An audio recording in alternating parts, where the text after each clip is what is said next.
ઓમ નમો નારાયણ. હું અરુણાબેન પી ગોસ્વામી સુરતથી તમારું સ્વાગત કરું છું અરુસ કિચનમાં. તો આજે આપણે બનાવશું કસ્ટર્ડ મિલ્ક શેક.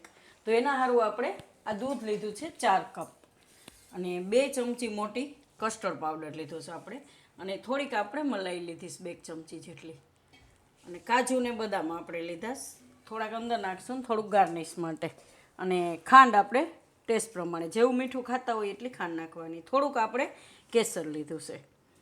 તો પહેલાં આપણે દૂધને ગરમ મૂકી દઈશું.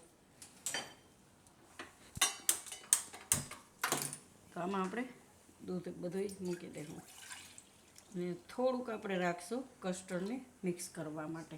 તો એના સારું આપણે નોર્મલ ટેમ્પરેચરનું હોય એ જ દૂધ જોઈએ એમ. અને આ દૂધમાં આપણે ગરમ થવા દેવું દૂધને. તો દૂધ આપણું ગરમ થઈ ગયું સારી રીતે, ઉફાણું આવી ગયું એવું. તો એમાં આપણે હવે ખાંડ નાખી દઈશું. તો તમે તમારા ટેસ્ટ પ્રમાણે ખાંડ નાખી શકો એમ. અને આમાં આપણે કેસર નાખી દઈશું. હવે દૂધને થોડીક વાર ઉકાળી લેવું. અને મલાઈ છે, મલાઈ એ આપણે આમાં ભેગી નાખી દઈશું. થોડીક મલાઈ નાખી તો આમ ટેસ્ટ સારો આવે એમ.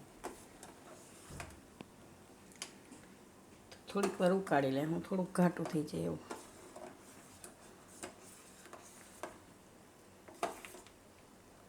કેસરનો કલર એકદમ સરસ આવી જાય.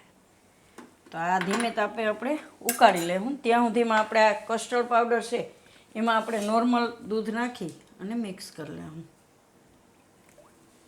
તો નોર્મલ દૂધ હોય આપણે રૂમ ટેમ્પરેચરનું એ જ લેવાનું છે એમ, નહીંતર આમાં ગાંઠા પડી જાય એમ. કે કસ્ટર્ડ પાવડરમાં આપણે કોર્નફ્લોર જ આવતો હોય છે આ રીતે. તો આને આપણે મિક્સ કરી લેવું.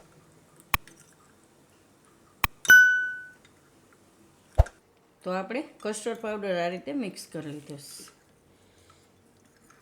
તો આ દૂધે આપણું ઉકળી ગયું. તો એમાં આપણે થોડીક બદામ નાખી દઈશું અને થોડાક કાજુના ટુકડા નાખી દઈશું.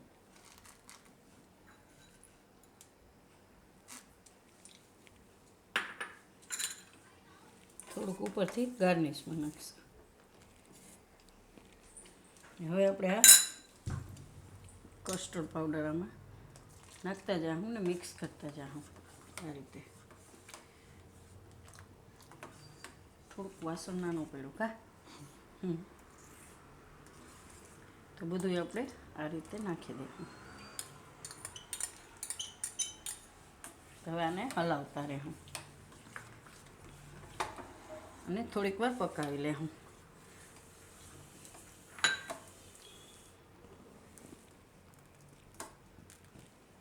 તો આને આપણે થોડીક વાર પકાવી લીધું, લગભગ 4-5 મિનિટ.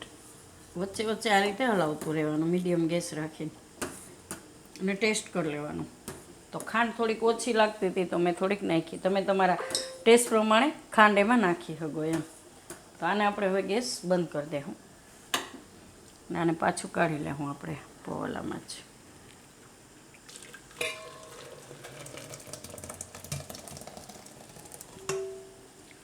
તો આને આપણે ઠંડુ થવા દેવું.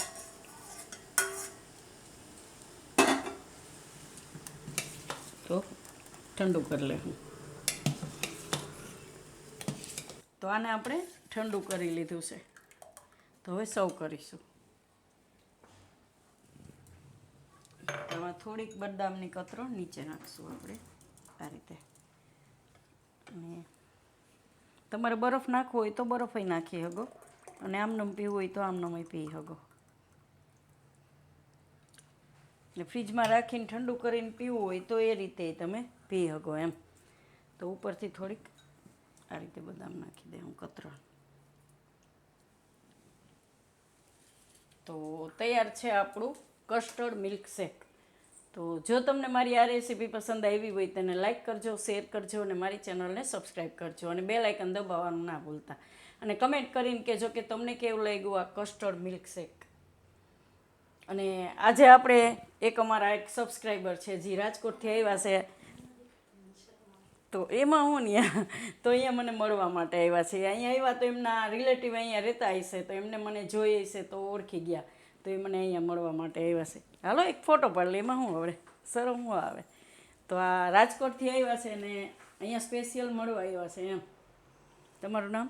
શોભનાબેન. Shobhanaben, thank you.